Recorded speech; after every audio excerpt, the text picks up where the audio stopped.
The meeting was over, and she was just about to press end on the video conference software when Steve, the expert she had brought to the meeting, said, "Just one more thing," and started to talk and talk and talk. She said she was paralyzed. She didn't know how to interrupt. She could see the client on the screen, and they were getting more and more frustrated and anxious. They'd been up against the time already before he started talking, and now they were well over time. And she could see the client just wanted to get out of there. But out of courtesy, they stayed in the meeting. But he wouldn't stop talking. And she said, "I just didn't know how to control it." And then when he finally took a breath, I jumped in and said, "Thanks so much, Steve. Appreciate that. Guys, we'll see you next week." And she hit end and got out of it. "What do you do when that happens?" she asked me the next day. So I asked her if she had something in front of her that she could read. I said, "Do you have like a blog post open or a document or something?" She said, "Well, sure." I said, "Well, just start reading it." So she started reading out loud. And I let her get a sentence or so into it. And I said, her name's Sandra. And I said, "Sandra, excuse me, Sandra. Sandra, excuse me, Sandra, excuse me." And I just got louder and louder and more persistent until she finally stopped. She said, "Whoa, wait, is that what I have to do?" I said, "That is what you have to do." See, you have to get control of that meeting. It's your meeting. It's your client and your client relationship. And frankly, it's your teammate that you brought to the table. And you've got to get control. You've got to do whatever it takes to get control back of that meeting.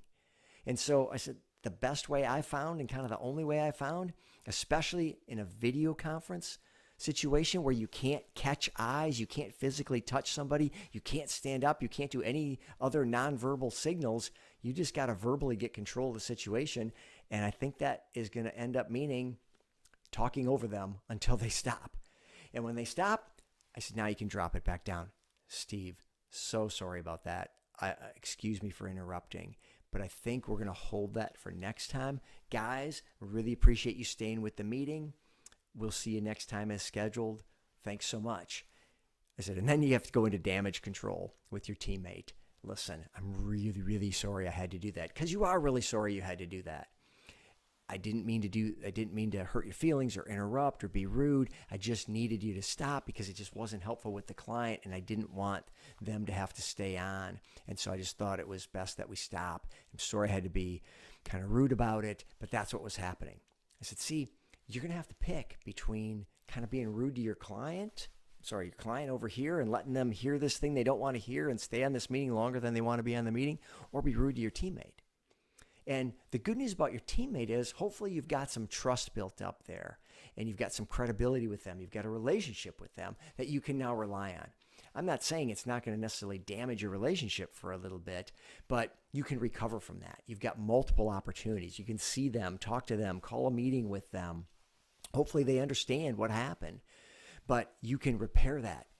If you let the client have the damage and have to suffer through this thing and don't take control back of the meeting, well, you might not get another chance. That relationship might be gone, and you might lose that sale and that customer and all that and have no chance of reeling it back in.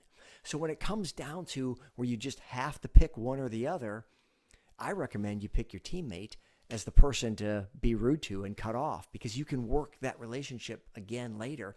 Whereas if you lose the customer, it may be gone forever. It's not a great situation, but it comes up. Now, how can you prevent it from getting there? Well, you can game plan ahead of time. See, you live this world. You have these meetings all the time. You're with clients all the time. But your subject matter expert, they're doing their subject matter experty thing all the time. They're not in these sales meetings all the time. They don't necessarily know how it goes. So prep them ahead of time. Say, "Hey, listen, Steve, here's what's going to happen. I need you to respond to a couple points that they raised in the email before this meeting.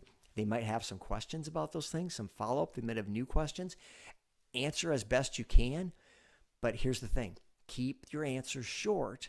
If they want more, they'll ask for more. Or if I know that you have a little bit more that might be helpful, I'll prompt you a little bit. Like, Steve, was there another piece of that you wanted to share with us? Or go ahead and tell us a little more. I'm on your side. I'll work with you. I'll help you." Don't undermine us, though, by going too far, telling them too much. If you do that, I'm going to be watching for their signals that that's it. I got to cut you off. And at the next opportunity, I'm going to have to cut you off. Not because I don't want to hear it, not because it's not valuable. It's just not appropriate for this meeting. And I really have to take responsibility for the flow of this meeting and make sure it's valuable to the client. And frankly, if you keep going, I might need to interrupt you kind of rudely. So hopefully that doesn't happen. If it does, just understand I'm not mad at you. I just need to maintain control. So you can kind of prep them for what might happen in the meeting. And then hopefully it doesn't. But if it does, they've kind of been warned. And now you can rely on that later. Say, hey, listen, again, so sorry that happened, but I really just needed to get control of the meeting. So, and by the way, when you do this in the meeting and you start going up, or whatever you need to do to get control, you can immediately drop back down. Don't stay up in that tone like, excuse me, okay, well, we go and start talking like that. You're going to freak everybody out. And the client's going to be like, wow, Sandra just lost control. So immediately drop it back. Just go, excuse me. As soon as you get control, as soon as they stop, you go, thanks so much. I'm so sorry, Steve. Sorry to interrupt you. We just need to, and go into that thing, but bring it down. Get control. You're in control. Calm, assertive control. Maintain your emotional control. You had to get a little bit emotional and loud to get control, but now you're back in control. You're good. You've done this before. You know how to do it. Give your client confidence that you know what you're doing. So that's what I suggest you do ahead of time is prep that expert because they're not used to those meetings. And then in the meeting, make sure you maintain control. And then after the meeting, make sure you go back to that person and say, listen, I'm so sorry. I just want to make sure we're good. You know that it wasn't you personally. You know that I love having you in there. You know that I value you. It was just for the sake of the meeting and the client relationship. I did what I had to do, like we talked about before the meeting, because you're going to talk about it before the meeting, right? So that's how you handle it. Now, last thing on this is sometimes you need to pick your teammate. Sometimes you bring an expert like that in and the client starts hammering them. They're like, well, what about this? Well, what about this? And maybe it gets a little confrontational. And your subject matter expert's like, whoa, I didn't bargain for this. And they're going to get a little flustered because they're not used to this. And they're like, well, what about this? What about this? And the client might be getting loud with them and making your, Steve in this case, even more flustered. You might need to jump in on support of your teammate. Like, whoa, sorry, excuse me. And again, same thing. You need to get as loud as you need to get to stop the barrage, and then you can drop it back down. Guys, I'm so sorry to have done that. Mr. Client, I apologize. It's clear that Steve doesn't have that ready right now. So tell you what, that's a great question. We want to address it. Let us take that back. We'll find the answers, and we'll either send you an email with that or next time we talk, we can address that issue. I really appreciate you guys bringing that up. We just weren't ready right now with that, or however you want to handle it. But you got to jump in and save your teammate. Don't just be like, wow, he's getting pounded. Hope this stops soon. You got to help him. First of all, he's not going to want to go on a call with you again. And second of all, it's just not fair. Again, it's your meeting. You need to be in charge. You need to be in control. And if a client's pounding your teammate in a way that's not really appropriate or productive or not really moving things forward, well, then call timeout. Stop it, and stop it in any way you have to.